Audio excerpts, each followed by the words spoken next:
Hi, I'm John Green. Welcome to Crash Course Big History. Today we're going to be traversing the evolutionary epic, the great story of magnificent beasts, terrifying predators, quite a lot of extinctions, and countless varieties of evolutionary forms. It's the ultimate epic, millions upon millions of species playing out a drama that has so far lasted 3.8 billion years, with 99% of the actors having already left the stage forever. Then you thought finding employment in this job market was tough. You've already won the lottery, my friend.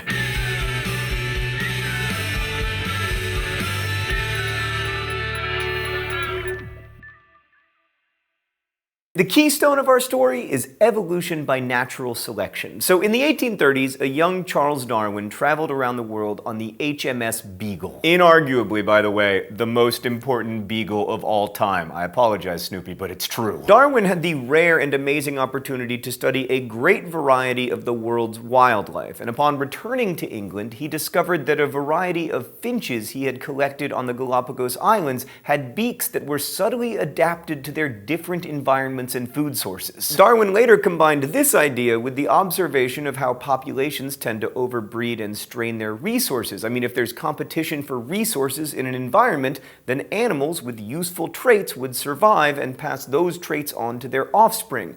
Those who didn't survive long enough to reproduce would have their traits wiped out from the evolutionary tree.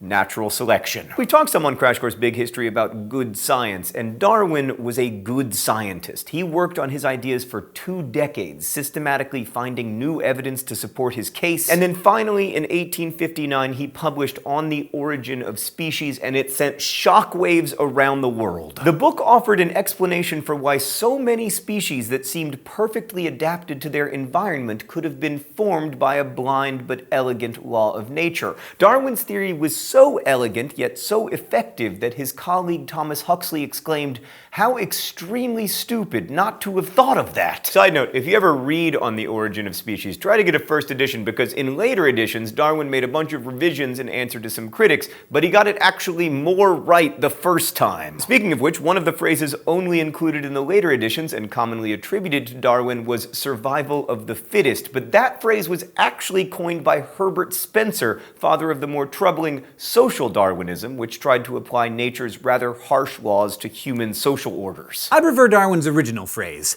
natural selection. Everything from cuckoo birds that lay their eggs in the nests of other birds, to giraffes whose long necks are good for reaching food in high trees, to humans whose brains make up for their fragile bodies, are selected for naturally. An even better phrase, though, would be non-random selection, or maybe even non-random elimination. While all genetic mutations are generated by a random copying error or random variation completely beyond the animal's control, the selection of those traits is not random. Successful variations that allow you to survive and reproduce are determined by the very specific circumstances of your environment, where elimination, death, might not be far away. So the selection of your traits is done by a very specific and sometimes brutal list of criteria. This is why people who say that they don't understand how all animals could have evolved by chance don't really understand how evolution works. Here's another phrase that doesn't get it right. Evolution is just a theory. In everyday speech, theory means guess. But in science, a theory is something that was tested time and time again, explains many different observations, and is backed up by a mountain of evidence. Evolution is a theory like gravity is a theory, and you don't go jumping out your window because gravity is just a theory. Why are we so certain?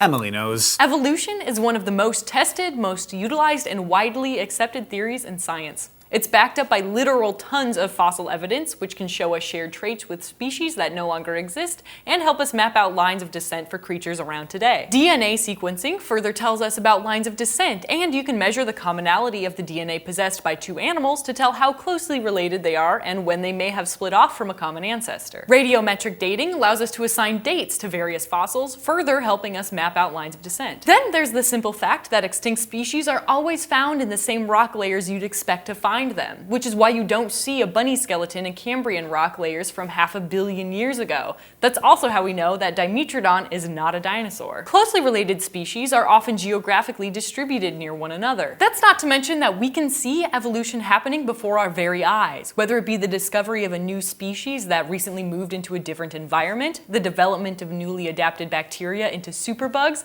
the evolution of new breeds of rapidly reproducing insects, or the almost constant changes in gene distribution in animal populations all over the world. So, remember the prokaryotes and the eukaryotes? Gradually, some single-celled eukaryotes began to work together in a thing called symbiosis, where one cell did something in exchange for another cell doing something else, thus aiding the survival of both. Some eukaryotes became so cooperative and even interwoven that one cell could not possibly live without the other. Symbiosis was particularly handy in times of disaster. Around 650 million years ago, the Earth was completely frozen over. Snowball Earth was not a great place for life. Many underwater bacteria survived under the ice in oceans. Photosynthesizers may have survived in small hotspots where there was liquid water. In such constrained conditions, it's likely that individual cells started to work together more and more. Now is where we start to blaze through the evolutionary epic of complex multicellular life. Between the start of complex multicellular life and today, there have been 5 mass extinction events. In nature, species compete in niches. It's also called niches, depending on where you're from, but I call them niches.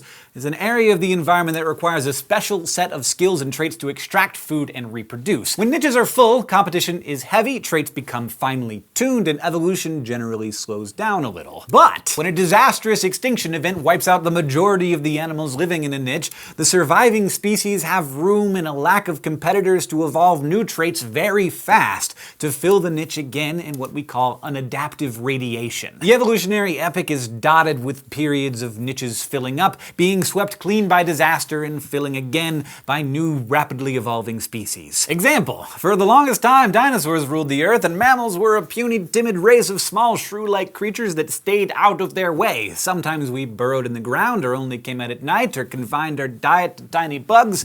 We could not compete with dinosaurs in their niches. Then the dinosaurs were wiped out and mammals were able to rapidly fill all the empty niches, creating apes and elephants and horses and even whales. So after Snowball Earth, the Ediacaran era gives us the first extensive fossil evidence for multicellular organisms. They were various ancient forms that resembled today's worms, corals, mollusks, various underwater plants. But then in the Cambrian era, adaptive radiation really got underway and multicellular life filled thousands upon thousands of niches unlocked by their new traits. A lot more is just possible for multi-celled organisms than for single-celled ones. Like, not to brag or to bring up my astonishing strength again, but I can bench much more than a eukaryote. Some of the most famous creatures that got their start in the Cambrian were trilobites, these bug-like creatures with exoskeletons that existed in a variety of species and forms, occasionally in swarms of thousands. And they didn't go extinct for nearly 300 million years. That's over 1,000 times longer than Homo sapiens have been on the planet. Also, as my 4-year-old son can tell you, the Cambrian era had predators like Anomalocaris, which reached sizes of nearly 1 meter long with razor-sharp teeth and grasping limbs. By the time of the Ordovician period, photosynthesizers were making their first tentative steps out of the sea into a new niche: the land. Plants colonized coastlines first, and then gradually, over millions and millions of years, moved further and further inland. In the oceans, life continued to be abundant, with fish and sharks multiplying into a variety of forms. And there were all kinds of crazy life forms, like underwater scorpions that were 2.5 meters long. I mean, for the first 100 million years of complex evolution,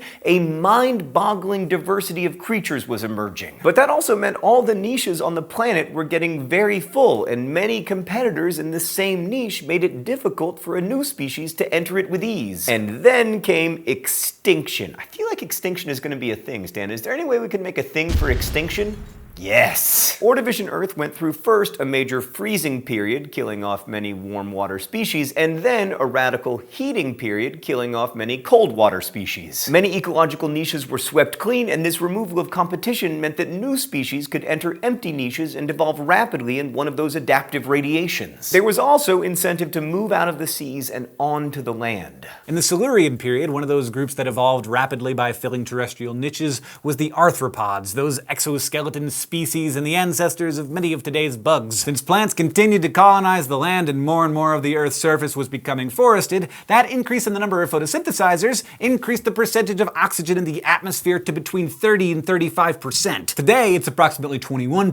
Arthropods came out of the sea, started filling niches on land, and their metabolism took advantage of this all-you-can-respire oxygen buffet, growing to enormous sizes, like a dragonfly with a meter-long wingspan or a scorpion 1.8 meters long. Again with the scorpions! In the early Devonian period, the forests of the Earth were composed of mosses, ferns, and short shrubs. Some plants eventually evolved a woody covering, which provided some back support and allowed them to grow taller and taller and compete with others in their niche by grasping higher and higher for sunlight. In the first episode, we did promise to explain the existence of trees. Bingo! Also by the Devonian, our vertebrate ancestors had arrived on land. Unlike arthropods, vertebrate skeletons are on the inside, and our skin is more porous, making it easier for water to escape. This limited our ability to fill land-based niches at first. We were amphibious. From this amphibious ancestor, all tetrapods gained their characteristic skeletal structure: 4 limbs, 5 digits. And then once again, extinction. Scientists debate about what caused the Devonian extinction, but once again, a couple of sharp rises and disappearances from the fossil record shows that the niches were being swept clean. Again, the number of species on the Earth drastically declined, but only temporarily. The Carboniferous intensified the forestation of the planet even more. Meanwhile, amphibians were filling up coastal niches with competition. So to escape into new niches, some evolved less porous skin to venture further inland without drying out, and they also laid eggs with a protective shell, meaning that they didn't have to return to the water to hatch their young.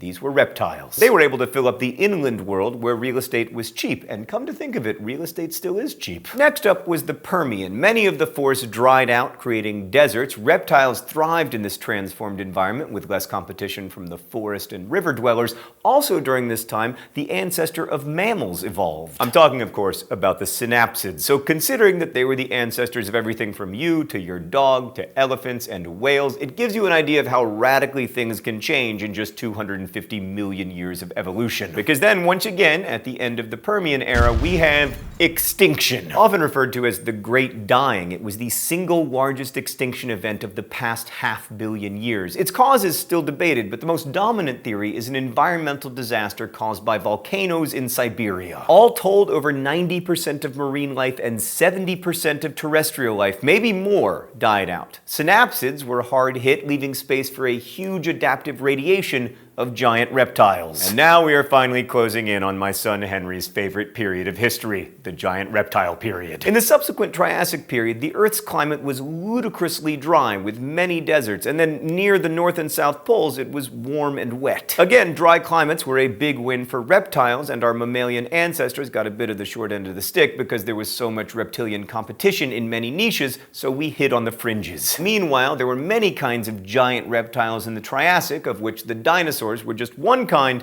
until extinction. The Triassic extinction, possibly due to volcanic super eruptions or an asteroid impact, emptied a lot of niches of competition and allowed one particular group of giant reptiles, the dinosaurs, to reign supreme. And that finally led to those periods that are what most people think of when they hear the word paleontology or the word fossil, the Jurassic and Cretaceous periods. I'll spare you the snarky commentary about how the T-Rex in Jurassic Park actually lived in the Cretaceous. Dinosaurs were the dominant animals on this planet for a whopping 135 million years.